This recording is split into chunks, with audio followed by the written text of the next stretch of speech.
Hello student, welcome back to Aveg institute. और आज का टॉपिक बहुत खास है क्योंकि आज हम पढ़ने वाले हैं रेजिस्टिविटी, और इसी को हम कहते हैं special resistance of a wire. ठीक है भैया, तो रेजिस्टिविटी क्या होता है, मोस्ट इंपॉर्टेंट टॉपिक है भैया। ठीक है, ये आपको 12th में नहीं तो 10th में कहीं ना कहीं एग्जाम में मिलेगा जरूर, या नहीं तो कहीं ना कहीं किसी अनदर एग्जाम में मिल जाएगा आपको जाके। ठीक है, जो भी कम्पिटिटिव एग्जाम होते हैं वहां आपको मिल जरूर जाएगा। तो देखिएगा कि रेजिस्टिविटी क्या होता है। उसमें सबसे पहले हेडिंग क्या है, सबसे पहले जो हेडिंग है, factor on which resistance of a conductor depend. किसी भी वायर का जो रेजिस्टेंस है या कंडक्टर का रेजिस्टेंस है वो किन किन फैक्टर पे डिपेंड करता है, तो इसको समझना है। तो इसको समझने के लिए सबसे पहले मैं क्या करता हूं कि यहां पे मैं दो वायर बना रहा हूं।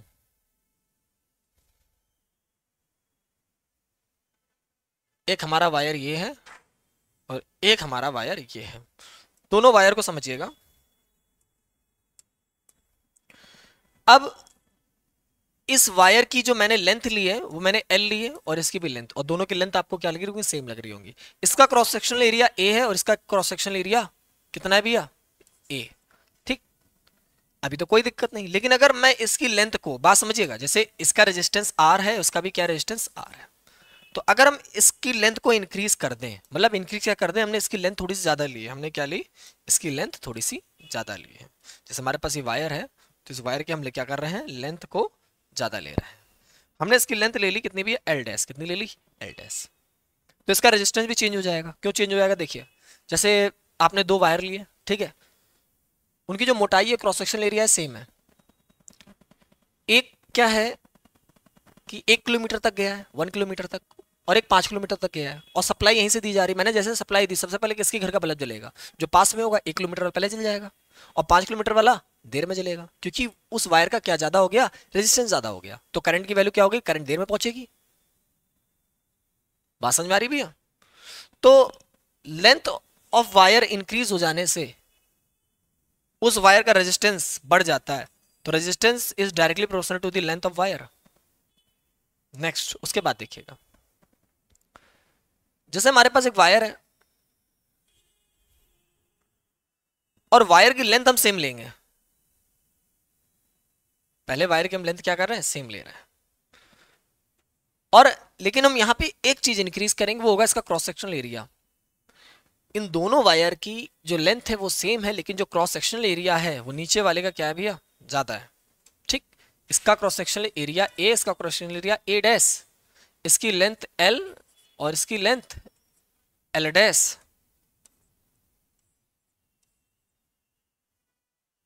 तो इसका रेजिस्टेंस होगा आर, इसका रेजिस्टेंस होगा आर डैश।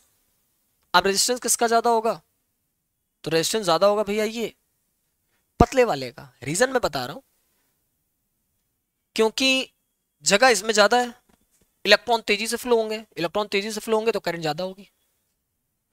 तो यहां पे क्या है कि एरिया बढ़ जाने से रेजिस्टेंस कम हो गया। एरिया बढ़ जाने से क्या हुआ, रेजिस्टेंस कम हो गया। तो resistance is inversely proportional to the cross sectional area of wire. ये हमारी क्वेश्चन फर्स्ट हो गई और ये हमारी क्वेश्चन सेकंड हो गई।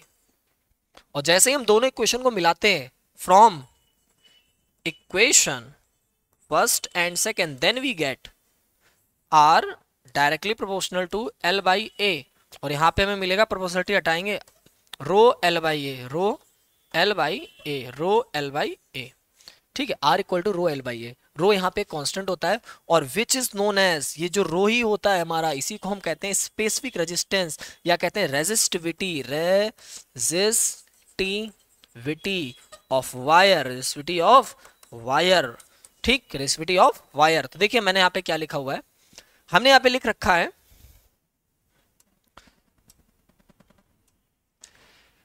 The resistance R of a conductor depend. तो फर्स्ट है directly proportional on the length of wire. मतलब क्या होता है, directly proportional on its length, अपनी लेंथ के क्या होता है, डायरेक्टली प्रोपोर्शनल होता है। मतलब रेजिस्टेंस किसी वायर का जैसे आर है, तो वो लेंथ का क्या होगा, डायरेक्टली प्रोपोर्शनल होगा। ठीक है, लेंथ बढ़ेगी तो रेजिस्टेंस बढ़ जाएगा। उसके बाद inversely proportional to its cross sectional area. अपना जो उसका जो क्रॉस सेक्शनल एरिया होता है उसके क्या होता है, इनवर्सली प्रोपोर्शनल होता है। अगर क्रॉस सेक्शनल एरिया बढ़ेगा तो रेजिस्टेंस क्या होगा, कम होगा। ये दो इक्वेशन, और जैसे हम फर्स्ट इक्वेशन को और सेकंड इक्वेशन को मिलाएंगे, तो फ्रॉम, यहां पे from equation first and second, then get R directly proportional L by A। तो यहां पे हो जाएगा R equal to rho L by A। अब यहां पे क्या होना है, यहां पे हम इसकी यूनिट निकालेंगे या फिर हम रो इक्वल टू ये भी लिख सकते हैं RA by L, RA by L, ये हमारा फॉर्मूला हो जाएगा। और इसकी यूनिट देख लीजिए, यूनिट क्या होगी, तो रेजिस्टिविटी की यूनिट होगी, रो इक्वल टू होता है RA बाई L, तो रेजिस्टेंस की यूनिट होगी ओम, एरिया की मीटर स्क्वायर और लेंथ की मीटर, कैंसिल आउट होकर यहाँ पे क्या आ जाएगा, ओम मीटर, क्या आ जाएगा, ओम मीटर। और सबसे इंपॉर्टेंट बात जो आपको याद रखनी है, जैसे कोई भी वायर है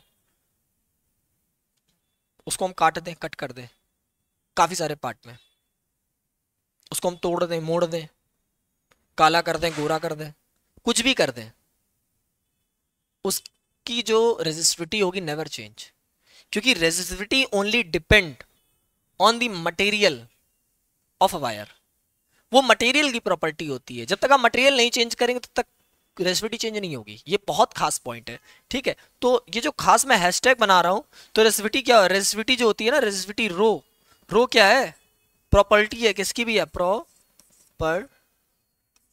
प्रॉपर्टी है, किसकी भी है, प्रॉपर्टीज है, किसकी भी है, मटेरियल की, किसकी भी है, मटेरियल की प्रॉपर्टी है, किसकी भी है, मटेरियल की प्रॉपर्टी, ध्यान रखना भैया, मटेरियल की प्रॉपर्टी। जब तक मटेरियल नहीं चेंज करेंगे तब नहीं चेंज होगा। एक ही मटेरियल के आप कैसे भी वायर बना दीजिए, काले गोरे पतले दुबले, ठीक, लाल नीले पीले काले, जिस तरीके की भी आप वायर बना देंगे उसकी रेजिस्टिविटी नेवर चेंज।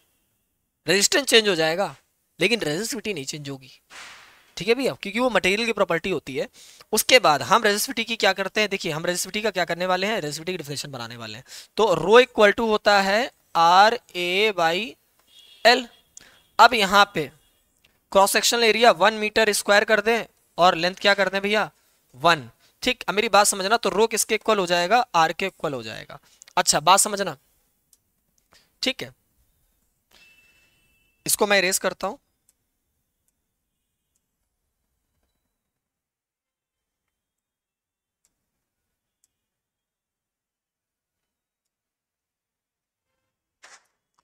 हमने यहाँ पे एक वायर लिया है, इसकी लेंथ है 1 मीटर और क्रॉस सेक्शनल एरिया है 1 मीटर स्क्वायर, क्या है भैया 1 मीटर स्क्वायर। तो we know that very well rho equal to R A by L, R A by L. अब भैया हमने यहाँ पे क्या करा, ए की वैल्यू को 1 कर दिया और एल की वैल्यू को क्या कर दिया 1 कर दिया। तो यहाँ पे जो हमारा रो आएगा, क्या आएगा, रो, वो किसके इक्वल आएगा, आर के इक्वल आएगा। मतलब क्या है कि इस वायर का जो रेजिस्टेंस है, इस वायर का रेजिस्टेंस आर है, वो किसके इक्वल हो गया, रो के इक्वल हो गया। The resistance of wire is equal to the resistivity of the wire. मतलब इस वायर का जो रेजिस्टिविटी होगी वो उस वायर के रेजिस्टेंस के इक्वल होगी। अगर उसकी हम लेंथ क्या कर दें 1 मीटर कर दें, या 1 मीटर वायर का एक हम लेंथ ले रहे हैं, उसका क्रॉस सेक्शन एरिया भी 1 मीटर स्क्वायर है, तो उस वायर का जो रेजिस्टेंस होगा वही उसकी रेजिस्टिविटी की वैल्यू होगी, वही रेजिस्टिविटी के इक्वल होगा, ठीक है। तो हम यहाँ पे देखिए लिखा हुआ है हमारे पास, resistivity of a material is the resistance of a wire of unit length and unit area of cross section। मतलब उसका कहने का मतलब क्या है, मेरी बात समझ लीजिए भैया अच्छे से, काफी लो अच्छे से आप, कि resistivity of a material is the resistance of a wire, जो रेजिस्टिविटी होती है, ठीक है, वो रेजिस्टेंस ऑफ अ वायर है, of unit length and unit area of cross section. और इसकी यूनिट क्या होती है, ओम मीटर होती है, ध्यान रखिएगा। और ये मटेरियल की प्रॉपर्टी है, उसे हम रो से रिप्रेजेंट करते हैं, किससे भी यार, रो से रिप्रेजेंट करते हैं, ठीक। इतना आपको याद होना चाहिए। अब हम आगे बढ़ते हैं क्वेश्चन की तरफ, क्योंकि काफी अच्छे क्वेश्चंस पूछे जाते हैं रेजिस्टिविटी से।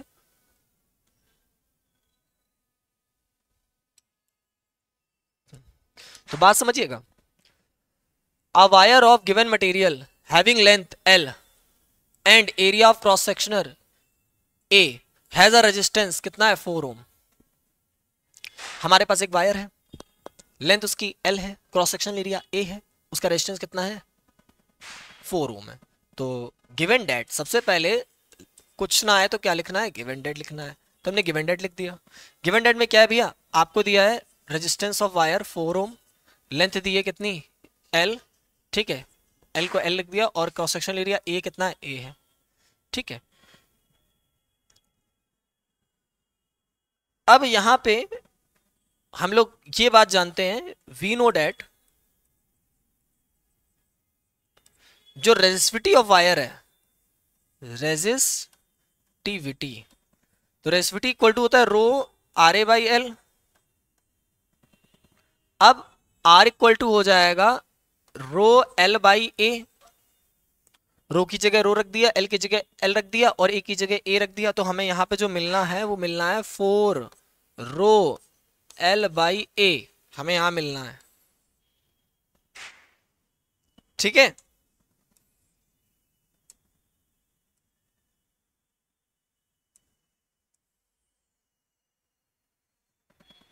ये वैल्यू हमारी आ गई, ये हमारी कितनी आई है, 4 ओम आई है। ठीक है, 4 कितनी आई है, 4 ohm. According to question, according to question हमसे क्या कह रहा है, इफ अगर हम लेंथ को, जो लेंथ है वायर की उसको क्या कर दें, हाफ, और क्रॉस सेक्शनल एरिया को डबल कर दें, मतलब बात समझिएगा, जो यहाँ पे हमारा एल डैश है वो एल बाई 2 है और एरिया है उसे कर दें 2a कर दें, और जो रो है, रो तो हमारा सेम ही रहेगा, सेम मटेरियल है, तो हमारा रेजिस्टेंस आर डैश की वैल्यू कितनी होगी। ठीक है, तो भैया रेजिस्टेंस ऑफ वायर हमारा कितना हो जाएगा, तो आर डैश हमारा हो जाएगा rho L dash by A dash.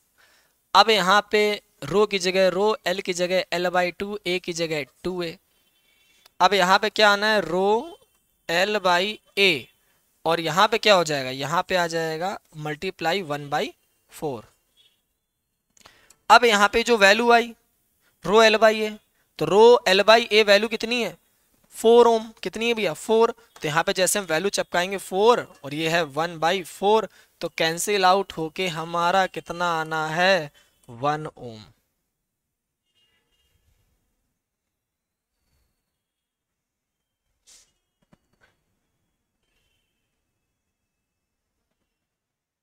बात क्लियर है। ठीक है, एक बात ध्यान रखिएगा, क्योंकि आगे जो क्वेश्चन है वो बहुत प्यारा क्वेश्चन है। जैसे हमारे पास एक वायर है, ठीक है,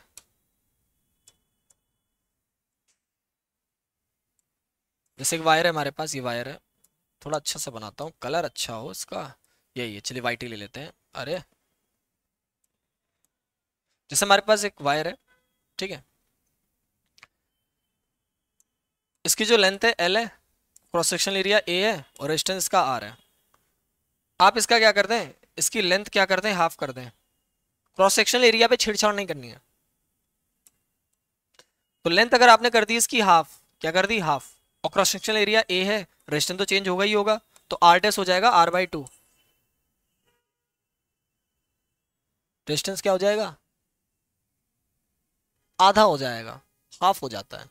ध्यान रखिएगा, अगर आप इसके 3 पार्ट करेंगे इक्वल पार्ट, 3 इक्वल पार्ट करेंगे, ठीक है, अगर 2 इक्वल पार्ट कर रहे हैं तो हाफ हो जाएगा, 3 इक्वल पार्ट करेंगे तो 1/3 टाइम्स हो जाएगा। ठीक है, 5 पार्ट कर देंगे तो 5 टाइम्स हो जाएगा। तो ऐसे ही क्वेश्चन है और प्योर एनसीईआरटी क्वेश्चन है।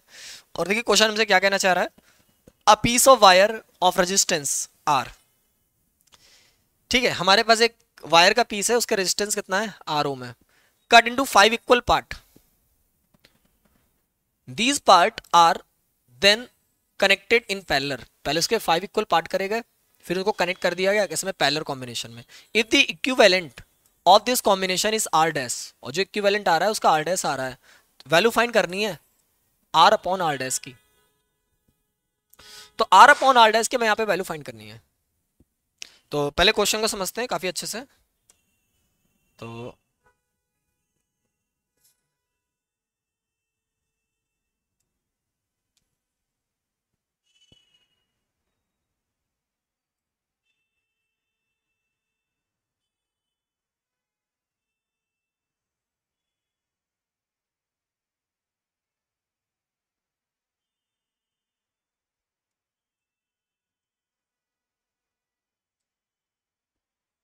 जैसे हमारे पास एक वायर है,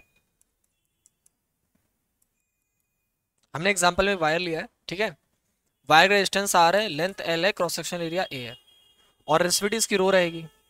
अभी हम इसको 5 इक्वल पार्ट में डिवाइड कर रहे हैं, तो 1 2 3 4।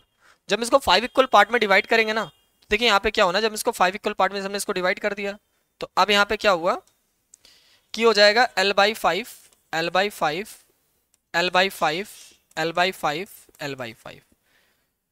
रेजिस्टिविटी तो कभी चेंज ही नहीं होगी, नेवर, इसकी चेंज होनी नहीं है। क्रॉस सेक्शन एरिया भी इसका क्या है, ए। अब जो इसका रेजिस्टेंस आएगा वो आर नॉट मान लेते हैं, कि डैश ऊपर दिया है, तो आर नॉट सबका सेम ही आना है, ठीक। अब वो कितना आना है, वो आना है R/5।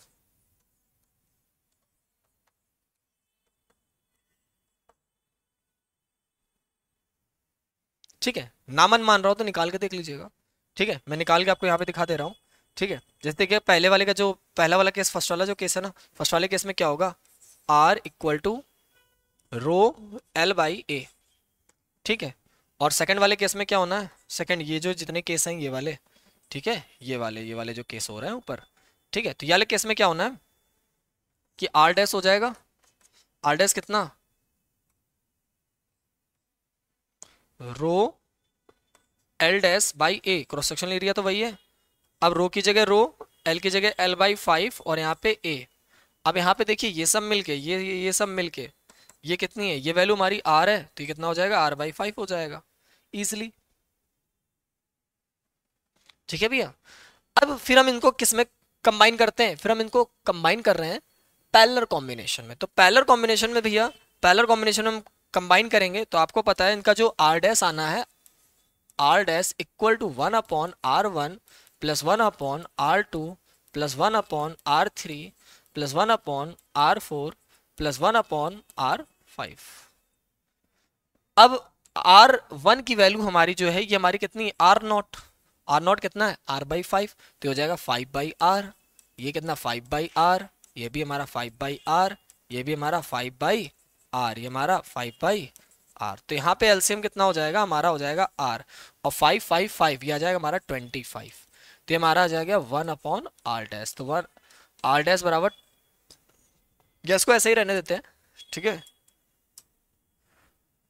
जो हमारा 1/R डैश आया वो 25/R आया।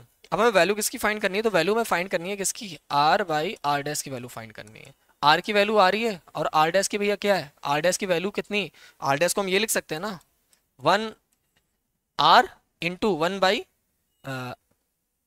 1/R dash. अब R की जगह पे R रखेंगे और 1/R डैश की जगह पे 25/R। अब R से R कैंसिल, तो हमें कितना मिलेगा, 25। तो हमारा आंसर यहाँ कितना होना है, 25 होना है, ठीक। ये मैंने एक्सप्लेन करने के लिए आपको इस तरीके से बताया है, ठीक है। आप बोर्ड में विथ मैनर लिखेंगे, ठीक है, विदाउट मैनर नहीं लिखना है, ठीक है। आज का सेशन हम यहीं तक रखते हैं।